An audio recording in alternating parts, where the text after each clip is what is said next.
Hola, agradezco la invitación para hablar acerca del tamizaje de primer trimestre. Para poder entender la importancia de este estudio, primero les hablaré acerca de la prevalencia de los defectos congénitos, los cuales tiene una prevalencia de 8 por cada 1000 nacidos vivos, y los defectos cardíacos son la principal causa más común de muerte en los recién nacidos vivos. Y específicamente en México, según reportes del INEGI, las principales causas de disfunciones infantiles en menores de 1 año son las alteraciones originadas en el periodo perinatal, con un 51%, seguidas de las malformaciones congénitas, deformidades y anomalías cromosómicas, así como podemos observar en estas alteraciones son una de las principales causas de la morbimortalidad neonatal, y el costo tanto económico como social es alto, por lo que actualmente debemos de realizar estudios de evaluación prenatal para identificar a la población en riesgo de presentar alguna alteración y poder realizar estudios más específicos para su diagnóstico, y de esta manera darles un panorama a los padres tanto sobre el pronóstico o seguimiento dependiendo de las alteraciones que se encuentren, y uno de estos estudios es el tamizaje de primer trimestre, el cual es un estudio que se realiza para identificar a una población con riesgo suficiente de presentar una enfermedad. En este caso, las tres principales cromosomopatías, como son trisomía 21, posteriormente, por orden de frecuencia, trisomía 18, trisomía 13, así como el riesgo de preeclampsia, restricción de crecimiento y parto prematuro. Para lo cual vamos a tomar en cuenta ciertas características maternas, marcadores por ultrasonido y a nivel de sangre los marcadores bioquímicos.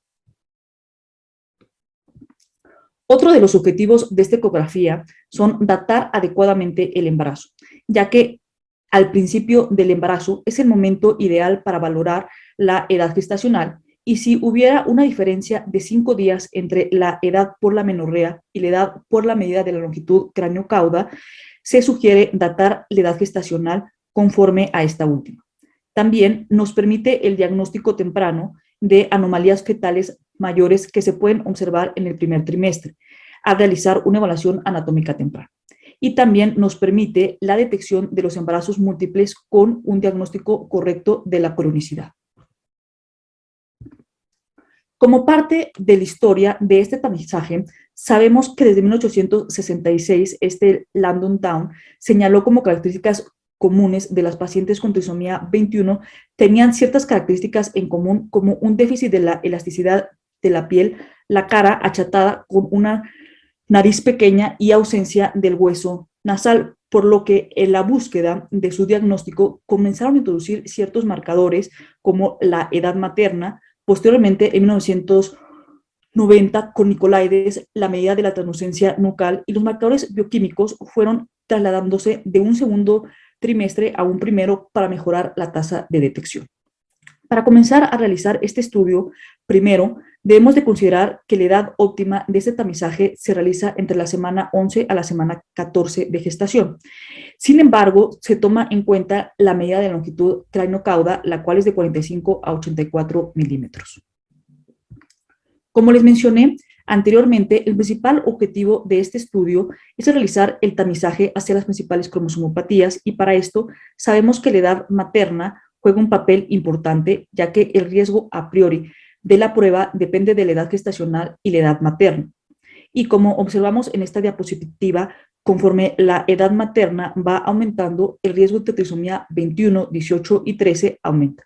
Y a partir de los 35 años se considera en alto riesgo solo por la edad.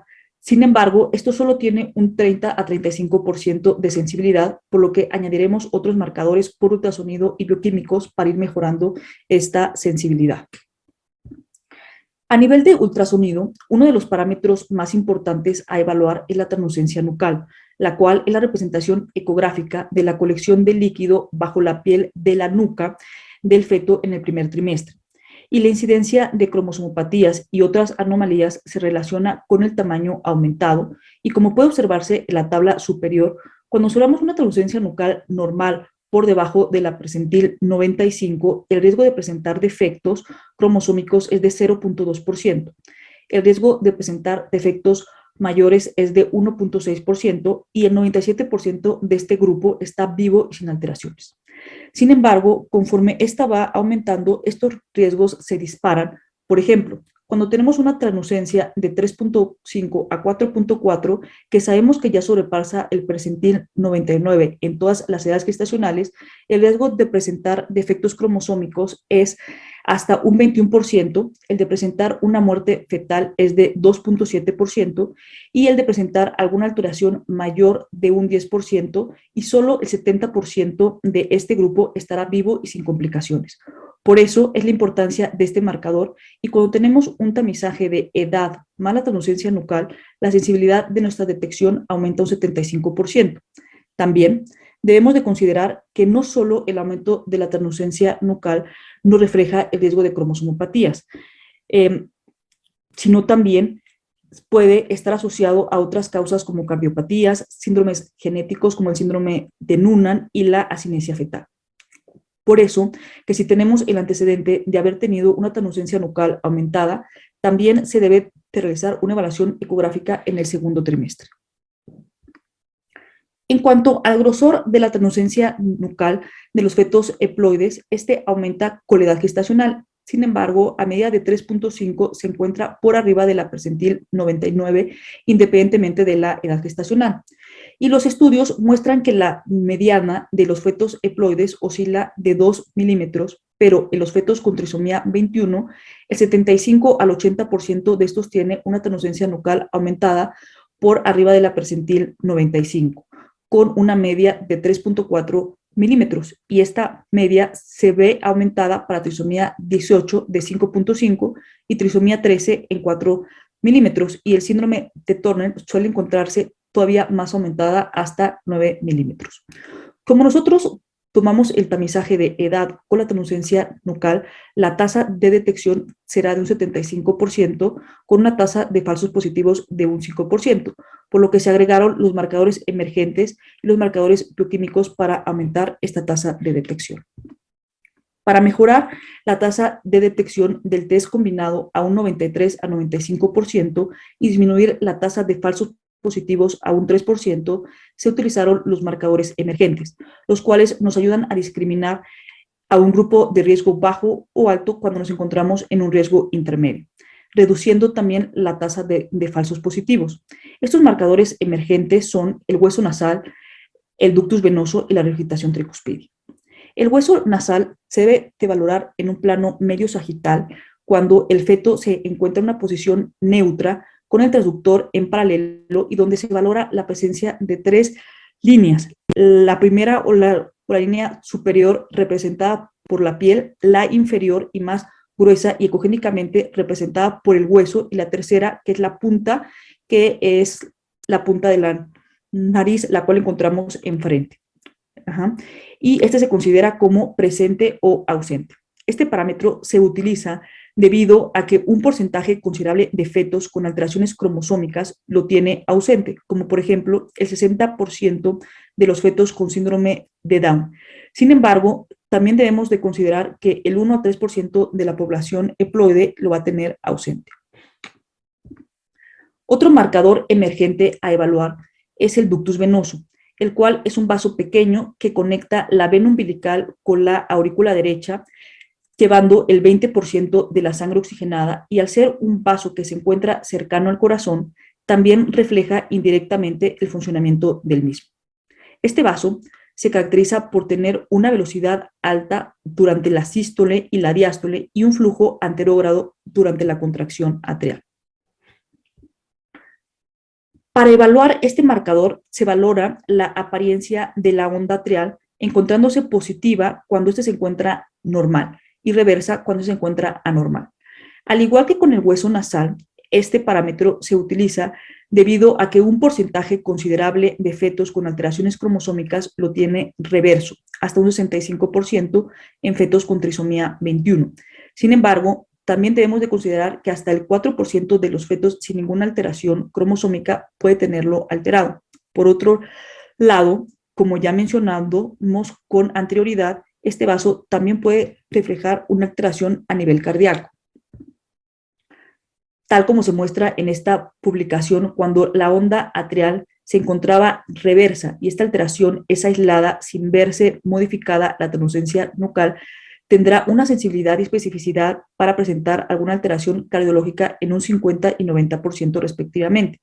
Sin embargo, cuando la alteración de la onda atrial también está asociada a un aumento de la translucencia nucal, esta relación aumenta en un 80 a 93%, por lo que siempre que se encuentre alterada, también se debe de realizar una evaluación del área cardíaca en primero y segundo trimestre. Y el último marcador emergente a evaluar es la regurgitación tricuspidia, que para su evaluación debemos de colocar el corazón en una posición de 4 cámaras apical con el tamaño de imagen, que el tórax ocupe todo el tamaño de la imagen y que el tórax vaya a ocupar todo el tamaño de la pantalla, una ventana Doppler de 2 a 3 milímetros, la cual se va a colocar a través de la válvula tricúspide con una velocidad de barrido de 1 a 3 centímetros por segundo, considerándose anormal cuando durante la mitad de la sístole al menos tiene una velocidad de más de 60 centímetros por segundo. Y al igual que los marcadores anteriores, este marcador se encuentra alterado hasta en un 55% de los fetos con trisomía 21. Sin embargo, también debemos de considerar que 1% de los fetos con este marcador alterado no tiene ninguna alteración cromosómica. Ya hablamos acerca de los marcadores por ultrasonido. Ahora les quiero comentar acerca de la importancia de los estudios bioquímicos o el duotest. Este estudio es una muestra en sangre que nos permite evaluar dos hormonas, la PAP-A y la fracción beta de la hormona gonadotropina crónica humana.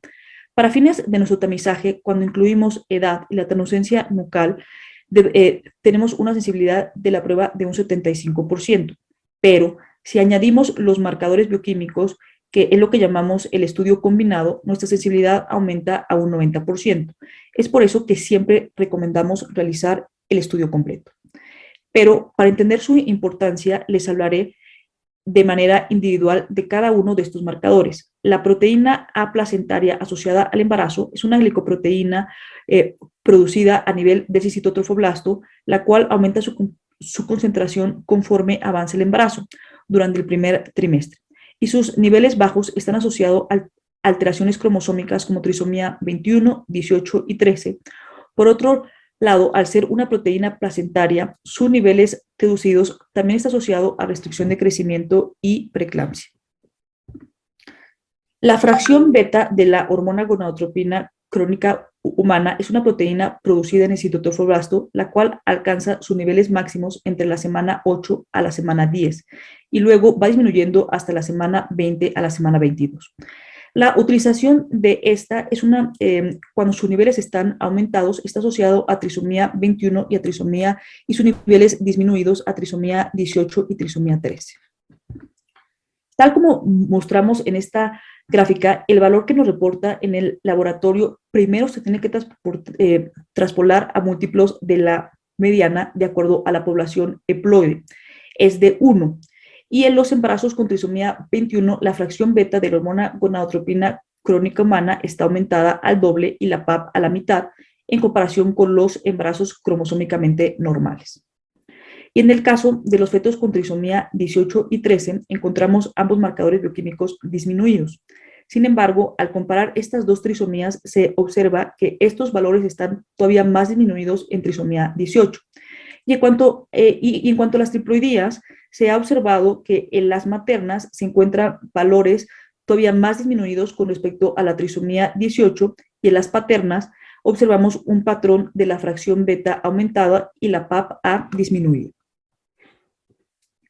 En conjunto, la eficacia del duotest es mejor en la semana 9 o 10 que la semana 12 o 13, con una tasa de detección del 95%, con 3% de tasas de falsos positivos cuando lo realizamos en la semana 9, contra el 93 al 94% con 5% de tasa de falsos positivos cuando lo realizamos en la semana 10 y contra un 90% de detección y 5% de tasas de falsos positivos cuando la tomamos este marcador en la semana 12.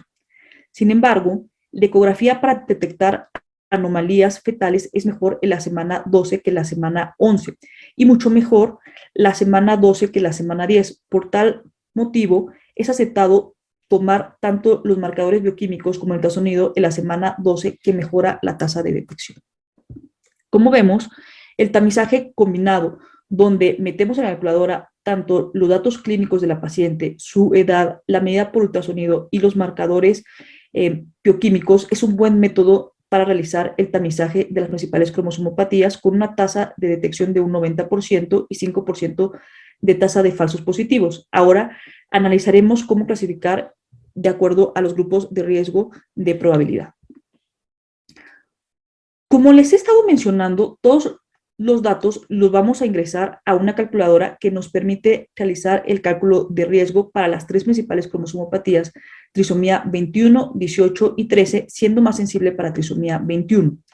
Para llegar a este cálculo, lo primero que vamos a realizar es obtener los datos clínicos como la edad materna, peso, talla, tensión arterial, y si tiene algún antecedente de haber tenido algún hijo previo con alguna de estas alteraciones o alguna enfermedad. Posteriormente, realizamos el ultrasonido y lo metemos en la calculadora, la media de la longitud craneocauda para la edad gestacional, la translucencia nucal y el IP de las arterias uterinas. Posteriormente vamos a meter los datos del dúo test y con todo esto vamos a realizar el cálculo. Esto nos va a permitir ubicar a las pacientes en tres grupos de riesgo, como si fuera un semáforo, un riesgo bajo o verde, un riesgo intermedio o amarillo o un riesgo alto o rojo. Para que nosotros lo dejemos en riesgo bajo, la probabilidad para las trisomías antes mencionadas deben ser menor de 1 en 1000, es decir, un feto de 1000, un feto de 2000, un feto de 3000 y así hacia arriba. En este grupo vamos a tener a la gran mayoría de nuestra población, aproximadamente un 83%, y solo el 1% de este grupo puede tener una trisomía 21, por lo que el siguiente paso será realizar el estudio estructural entre la semana 20 a la semana 22. El siguiente grupo de riesgo es el grupo amarillo o intermedio, que es cuando este cálculo tiene una probabilidad de 1 en 101 a 1 en 1000, es decir, un feto de 200, un feto de 300 y así sucesivamente. En este grupo solo vamos a tener el 15% de nuestra población y el 14% de este grupo puede tener una trisomía 21, por lo que es necesario tratar de discriminar. Por lo que si nos encontramos en este grupo, podemos meter los marcadores emergentes, que son el hueso nasal, el ductus venoso y la regurgitación tricuspidia, el cual nos permite tratar de mover este riesgo a cualquiera de los otros dos grupos. Sin embargo, si persiste en este grupo, se recomienda realizar el DNA fetal. También quiero comentarles que las indicaciones del estudio del DNA fetal de primera intención son cuando la mamá tenga una edad mayor o igual de 38 años, que existe un antecedente de un hijo previo que haya tenido alguna de estas alteraciones que estudia el DNA fetal como trisomía 21 o en encontrarse en un riesgo intermedio en el estudio combinado. Y por último, el grupo rojo o el grupo de alto riesgo, que es cuando la probabilidad se encuentra más arriba de 1 en 100, es decir, un feto de 40, un feto de 50, hasta llegar al 1 en 100. Este grupo solo vamos a tener el 1.5%, pero un porcentaje considerable puede llegar a tener trisomía 21, por lo que es recomendado realizar un estudio invasivo como la biopsia de vellosidades cocoriales para llegar al diagnóstico oportuno. Como vemos, así es como se realiza nuestro abordaje en el estudio de primer trimestre. Otro tipo de tamizaje es con el DNA fetal, el cual solo les hablaré muy rápidamente porque la siguiente presentación será acerca de este tema. Solo quiero mencionar que para este tamizaje los puntos de corte se van modificando y se van haciendo un poco más bajos y de acuerdo a los puntos que modificamos va a ser nuestra tasa de detección. Y para el tamizaje de preeclampsia y restricción de crecimiento, utilizaremos, aparte de la edad, las características de la paciente y el IP de las arterias uterinas y la proteína aplasmática asociada al embarazo. Debido a que la alteración del IP medio de las arterias uterinas nos refleja la inadecuada remodelación de las arterias espirales, dando pues lugar a un flujo de alta resistencia y bajo flujo. Y como ya les había mencionado, otro de los objetivos de este estudio es realizar una evaluación anatómica temprana en búsqueda de algunas malformaciones que se pudieran llegar a presentar en el primer trimestre. Para esto, realizamos una evaluación ya bien establecida siguiendo los lineamientos. A nivel de cabeza, visualizamos la integridad del cráneo con una línea media, luego bajamos hacia el tórax, donde ubicamos los pulmones, el corazón con una visualización del corte de 4 cámaras cardíacas y sus 2 flujos auriculoventriculares, la simetría de las 4 cavidades, los tractos de salida y posteriormente vamos a la región abdominal con la presencia de la cámara gástrica hacia la izquierda, luego bajamos el transductor y visualizamos la entrada de cordón, viendo que esté adecuada, que no exista ninguna apertura y más abajo visualizamos la vejiga con sus 2 arterias umbilicales. También debemos de visualizar todas las extremidades se encuentren presentes en todos sus segmentos, así como la presencia de las arterias renales. Parte de esta evaluación también es la visualización de las características de la placenta, su inserción del cordón y realizar un barrido a través del útero y sus anexos. Tal como les muestro en esta diapositiva, visualizamos en la primera imagen del cráneo íntegro con la presencia de la línea media, sus plexos a sus costados. Posteriormente vamos a bajar hacia el tórax, donde vamos a ver el corazón hacia la izquierda, el levocardia y levoapex, y vemos a presencia de los 2 flujos auriculoventriculares y posteriormente vamos a encontrar la circunferencia abdominal con el estómago hacia la izquierda. Luego realizamos el barrido, bajamos hacia abajo y encontramos la entrada del cordón, la cual se encontraba íntegra. Posteriormente, como yo les decía, vamos realizando el barrido, donde con ayuda del Doppler color podemos visualizar las 2 arterias umbilicales alrededor de la vejiga y vemos aquí cómo encontramos las 2 arterias renales encontrándose pues simétricas. Y como vemos, la tasa de detección global de las alteraciones anatómicas en el primer trimestre es de 46 a 76%. Esta tasa de detección aumenta conforme va aumentando la edad gestacional, siendo mayor entre la semana 13 y la semana 14 de gestación. Y también este porcentaje varía dependiendo del órgano estudiado, debido a que existen malformaciones que se manifiestan tempranamente y otras no es posible verlas hasta el segundo trimestre. En la evaluación estructural, como las alteraciones de fosa posterior. Como podemos observar en esta tabla que les muestro del lado derecho, las malformaciones que pueden ser diagnosticadas hasta en un 100% son acrania, anencefalia, encefalocele, ectopia cordis, así como también existen otras malformaciones que pueden diagnosticarse entre un 50 a 90%, como son gastrosquisis, onfalocele, síndrome de ventrículo hipoplásico y megavejiga. Y por último, existen otras malformaciones de expresión más tardías que solo se pueden diagnosticar más adelante en el segundo o tercer trimestre, como son las alteraciones del cuerpo calloso, de fosa posterior, como las hipoplasias o agenesias cerebelares, como la megacisterna magna. Otro grupo son las alteraciones esqueléticas, como las displasias, las intestinales. Ahí podemos ver las obstrucciones hasta el tercer trimestre y otras malformaciones como la estrofia vesical, hidronefrosis y las malformaciones adenomatoideas quísticas. Ahora, para poder aterrizar el tema, quise presentarles algunos casos. El primero se trata de María, de 42 años de edad, la cual cursa con su primer embarazo, acudiendo muy angustiada porque un médico le comentó que se debe de realizar una miocentesis por su edad y quiere una segunda opinión. Ella actualmente cursa con un embarazo de 12 semanas. Lo primero que debemos de preguntarnos es cuál es su riesgo por su edad, a lo que mostramos la siguiente gráfica y les explicamos que su riesgo por su edad y las semanas de gestación es de un bebé de 40. Si bien sí se ubica en un riesgo alto, esto solo tiene un 30% de efectividad, a lo que le sugerimos que por su edad, debido a que es mayor de 38 años, se puede realizar el DNA fetal, que como mencionamos en la presentación, las indicaciones para realizarlo de primera instancia es la edad materna mayor o igual de 38 años, que tuviera algún antecedente de un hijo previo con alguna trisomía como 21, 18 y 13, o que el tamizaje combinado nos quedara en un riesgo intermedio. Pero también sugerimos que se realice la evaluación de primer trimestre, ya que nos permite ver la edad gestacional, realizar una evaluación temprana y ver marcadores de cromosomopatías por ultrasonido y ver una evaluación anatómica temprana.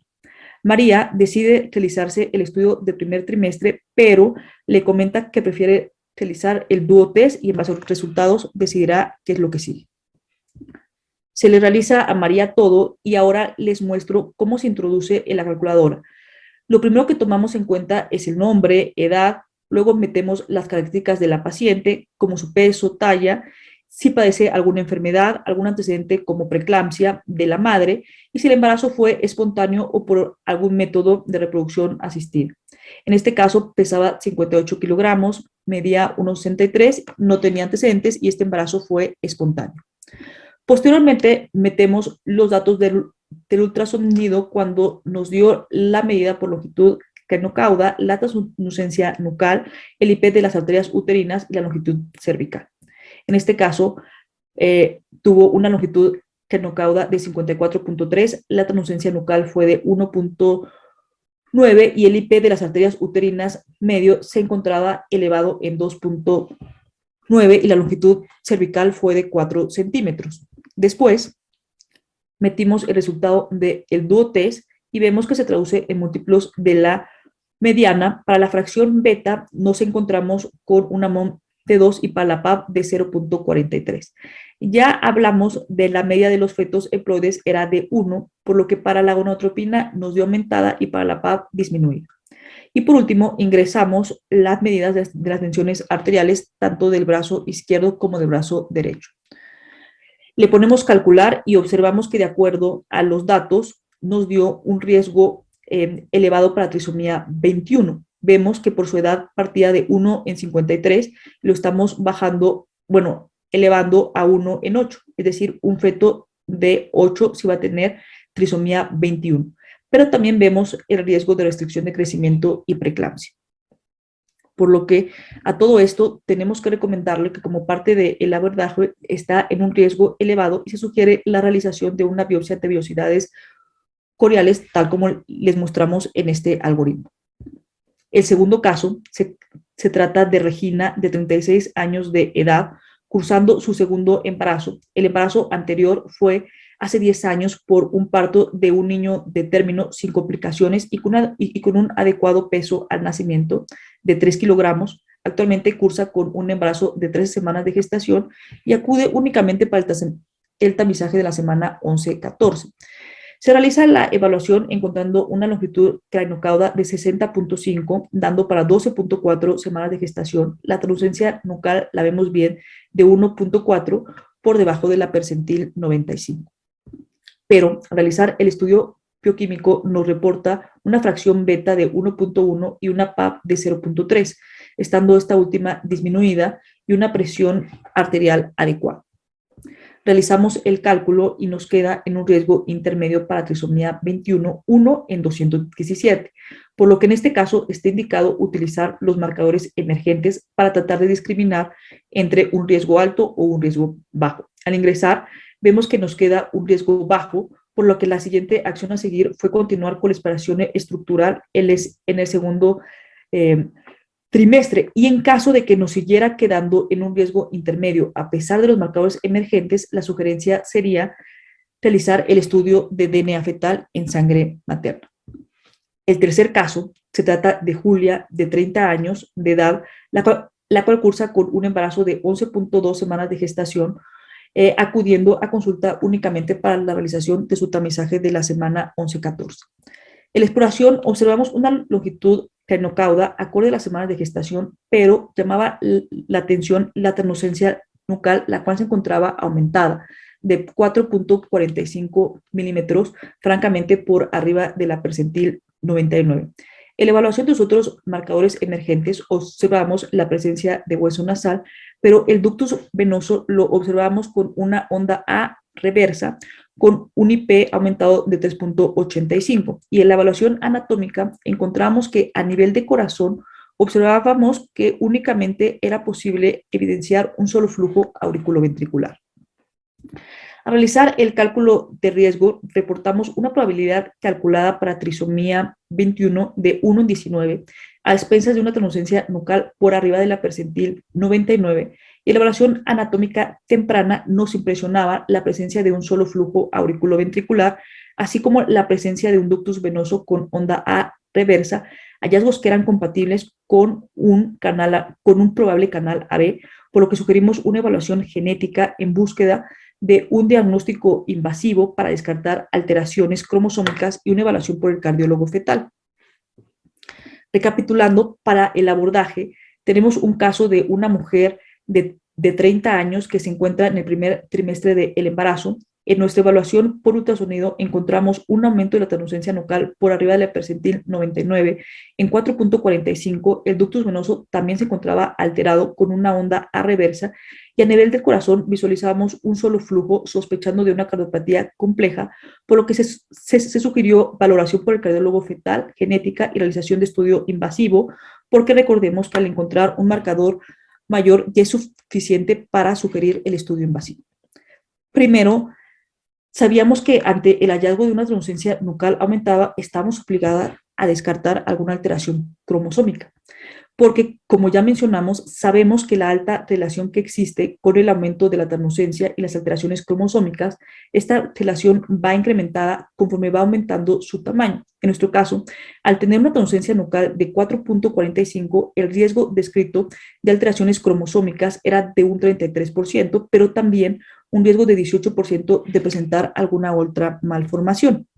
Y también se ha descrito que otra de las causas del aumento de la tenucencia nucal aumentada son la presencia de cardiopatías y al igual que con las cromosomopatías, esta relación aumenta conforme aumenta el grosor y en nuestro caso se encontraba de 4.4, el riesgo era de un 7%. Sin embargo, también teníamos el riesgo agregado al tener un ductus venoso alterado, el cual tiene una relación muy fuerte con el funcionamiento cardíaco y anatómicamente también encontramos una alteración a nivel de la morfología atrioventricular. Tal como se mostró anteriormente, los defectos septales tipo canal auriculoventricular pueden ser diagnosticados desde el primer trimestre hasta un 90% de los casos, por lo que vemos la importancia de realizar un estudio de tamizaje de primer trimestre donde no solo nos permite evaluar un riesgo para cromosomopatía, sino también para buscar defectos anatómicos tempranos, como en este caso, el cual nos permite realizar un diagnóstico oportuno, dándoles a los padres un pronóstico, abordaje y permitirles tomar una toma de decisión desde etapas tempranas. Y por último, quise mostrarles un caso para que ustedes sean críticos con las imágenes que se les presentan y la importancia de que este tipo de estudios sean realizados por médicos maternos fetales certificados con amplia experiencia. Se trata de Juana, de 31 años, la cual cursa su tercer embarazo, tiene 2 cesáreas previas de término, con un adecuado peso. Únicamente la indicación de la primera fue una circular de cordón a cuello y la segunda por antecedente de la primera, acudiendo a consulta en búsqueda de una segunda opinión debido a que su médico anterior le había sugerido interrumpir el embarazo porque el estudio de la semana 11-14 quedó en alto riesgo, con una probabilidad para trisomía 21. Al solicitar el estudio, le muestra la siguiente imagen.